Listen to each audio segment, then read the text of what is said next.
The whole "if I was truly suffering, I would have done this" narrative is just frustrating. You don't know.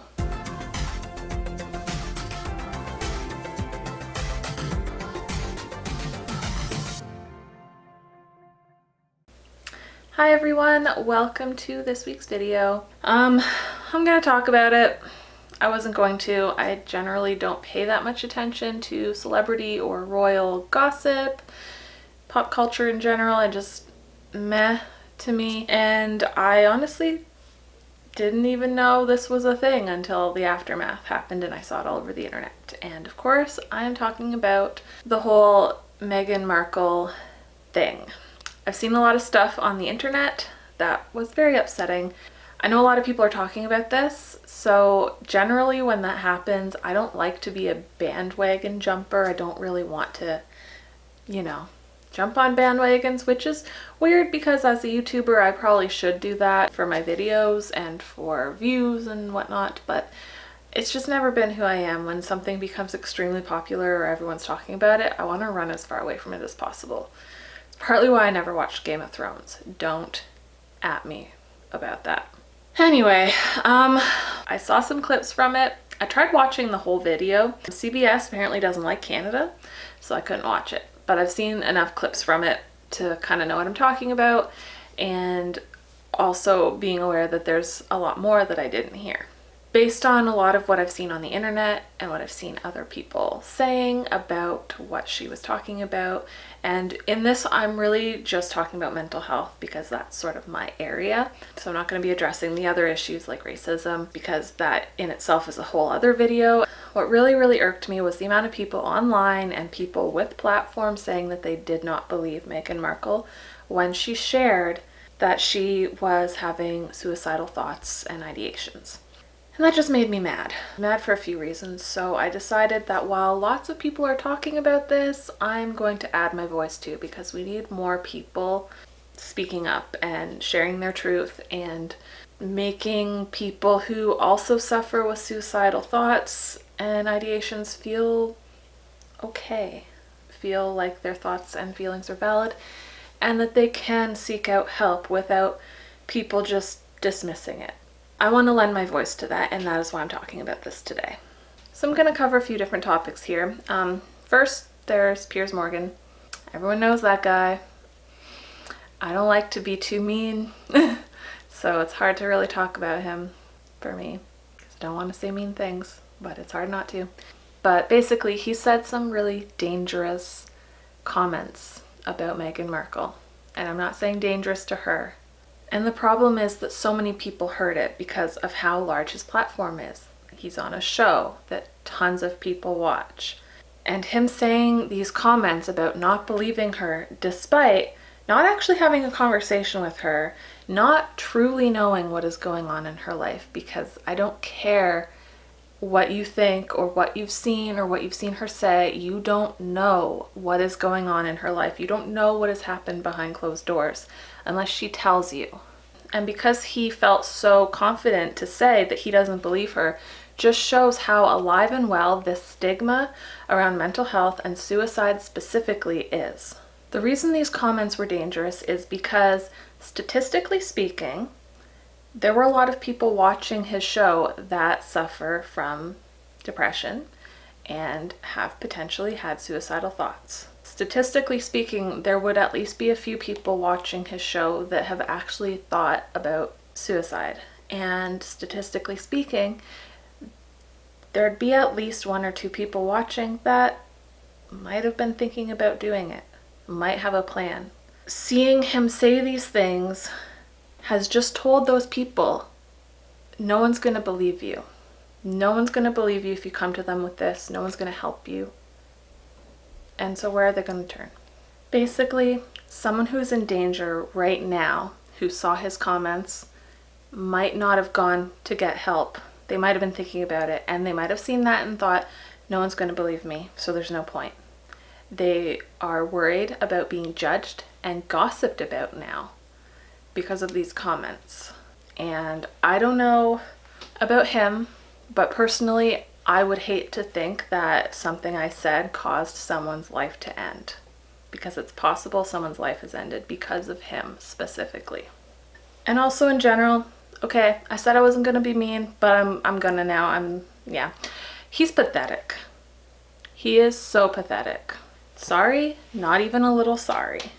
He can dish it out with such intense cruelty. It is unbelievable how much he can dish it out. The second he starts getting criticized by someone, he walks away and quits. Pathetic. Pathetic. Sorry, but most men who have similar views to him, honestly, I find very pathetic. They're very threatened by strong women. They're very threatened by things that might take away their power and privilege. And it's ridiculous. He says this is all about free speech. I hate this. I hate when people say, oh, but free speech, I'm allowed to say whatever I want. Free speech means you can say whatever you want and not get arrested for saying it. Unless it's like a threat, because threatening someone is illegal. But free speech doesn't mean freedom from consequences. And unfortunately in this case, the consequences of what he said will mostly be felt by people living with depression and suicidal thoughts. And that is really sad. But he deserves some consequences too. People need to be held accountable for hateful things that they say. You're allowed to say it, sure. No one's going to arrest you for saying it. But we are allowed to think you're a jerk. And we are allowed to not want to watch you on TV. Firing someone for saying something isn't hurting free speech. Arresting someone for saying something would be hurting free speech. I don't know why people can't get that through their heads. I don't get it. But anyway, let's move on. Then there was Thomas Markle. There's a lot of drama there. I'm not going to get into a lot of that. I didn't pay attention to a lot of what went on around the wedding. I do know the basics of what happened. And I'm not going to comment on most of that because that's been talked to death and it doesn't really have a lot to do with what I'm doing right here. My issue was he claims he loves his daughter. He claims that he loves her so much and is willing to have a relationship with her. But when he hears that his daughter was going through such a hard time, such a dark time, instead of saying, I'm really worried for her, I'm really upset that she felt that way, I'm really sad, I wish she could have come to me, I wish I could have been there for her, he was very nonchalant about it. He didn't seem to believe it, which again, now you're telling people, even my dad might not believe me. He seemed to think that she could have gotten help if she wanted to. Just the way he talked about it was very icky to me. It did not scream, I love my daughter and I care for her. It screamed, I'm gonna try and milk this media frenzy and hopefully she'll talk to me eventually to get me to stop talking to the press. Because he specifically said that. He said that he's gonna keep talking to the press until she talks to him. The press is gonna get bored of him and then she's gonna go on with her life. Eventually. Not right now, but eventually. He needs to realize he needs to start showing her some respect. You don't get to be in someone's life if you can't respect them. And going to the press every 2 seconds is not respecting her. But the thing of all of this that really got to me the most was the comment sections. On Instagram, Facebook, YouTube, everywhere, full of hate. Full of hate. It is ridiculous to me. Full of ignorance. People who really and truly don't know what's going on. Really and truly only see what they're watching on the media, what they're choosing to click on to watch. They're watching biased opinions, first of all. They're choosing what to listen to. It's called cherry picking the data. And then they're just making these accusations about her and about whether she is faking it or not. And a lot of people seem to think they are. It's insane. And the problem is it's just so disheartening to read the ignorance in these comments. It really and truly is. And it's very clear that a lot of these people making these comments haven't watched the interview. I know some people, like me, they've only watched clips and bits, but a lot of them I don't even think have watched that, or they've watched 1 or 2 clips that were being commentated on by someone who is anti-Meghan Markle. The fact of the matter is you don't have to like Meghan Markle. You don't have to.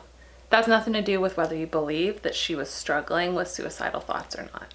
So my question to you, people out there who are actually about to comment down below, probably not because I have a very small YouTube channel, but are about to comment on anywhere that you don't believe her. I want to ask you a question. If someone you loved and cared about deeply, family member, friend, whoever, was suffering really badly and was thinking about suicide and was in trouble but wanted help, would you want them to come to you? Would you want them to feel comfortable coming to you and talking about their problems so that you can help them get better, help them feel happy again? I'm gonna give you a sec to think about it, but if you're saying no, you're the worst, you're a horrible human being, and I hope your loved ones and your friends have someone else they can go to because you suck, basically. Now, if you answered yes, I would totally want my friend or family member, if they truly were struggling, to come to me and I will help them. I want to remind you, Meghan Markle's not going to see your little comment on a YouTube video. Her and Harry are not sitting around looking through comment sections to see how many people don't believe them. People don't do that. Especially people like them. They've got a lot going on. They've got a lot to do. There's so many comments, even if they were reading some. The chance of them seeing yours, pretty slim to none. But people you know and love are seeing them. And if you can't even believe someone whose life you know very little about, pretty much nothing, how can they expect that you would believe them?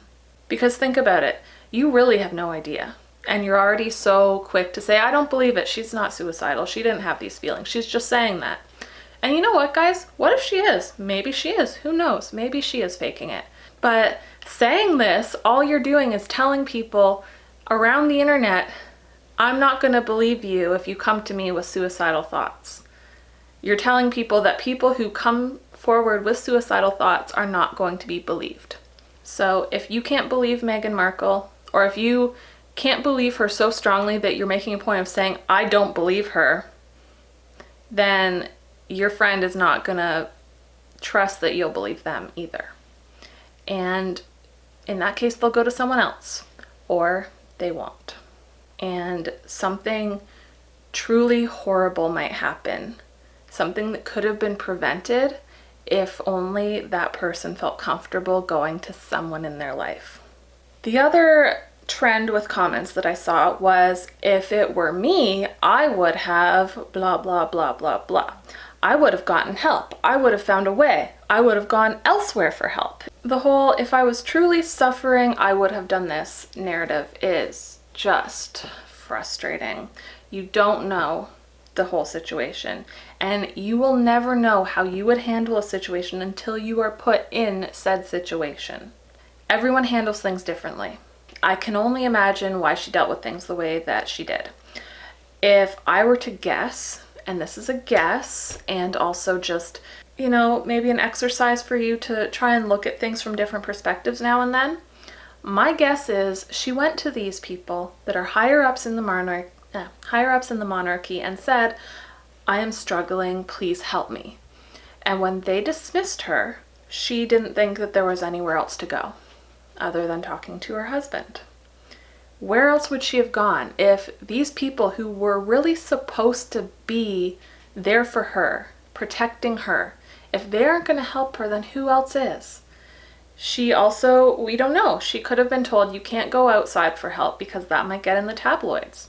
The royal family is very stringy about what the press finds out about them. They're very, you notice they don't make comments when they're out and about and people ask them questions. So she was probably told, no, you can't go outside for help. And people making all these speculations, well, Harry should have helped her. Harry should have done something. For all we know, he did. For all we know, he tried to, and he was also dismissed. We don't know. So we can't be making these accusations on things that we don't know. It just doesn't make sense. And again, you're just hurting other people.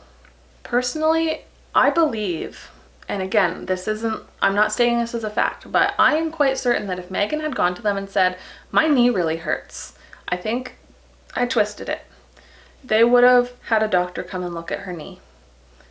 If she said, I'm having stomach pains or I'm cramping because I'm pregnant, they would have had her seen by an OBGYN, because that baby is really important because it's part of the royal family.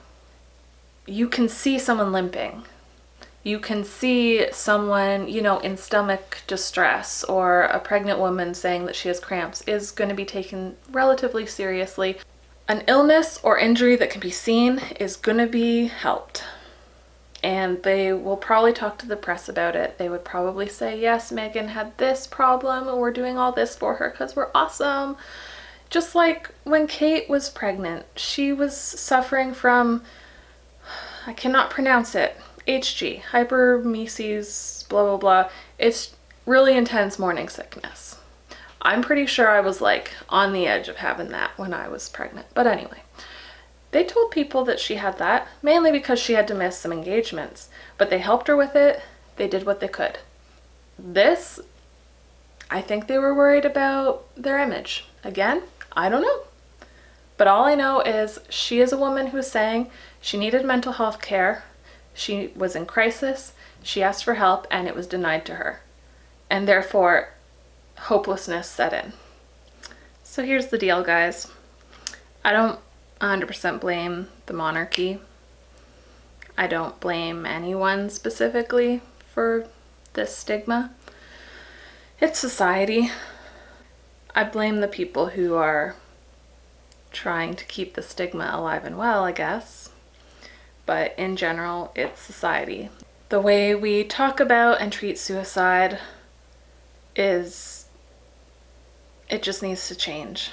It really does. When someone dies by suicide, everyone considers it to be a tragedy. But when someone expresses that they are suicidal, they are seen as attention-seeking. And also, let's just talk about that for a sec. When someone comes to you or anyone and says that they are suicidal, yeah, they're attention-seeking because they need some freaking attention, because they're in a crisis and they need help. If you need help, you draw attention to yourself to try and get the help, right? I mean, say your phone dies and you're stranded at the side of the road because your tire blew out. Are you just going to sit there, or are you going to try and wave someone down to maybe help and use their phone? If you need help, you need to draw attention to yourself and then ask for it. So there's nothing wrong with someone expressing that they are suicidal because they need attention.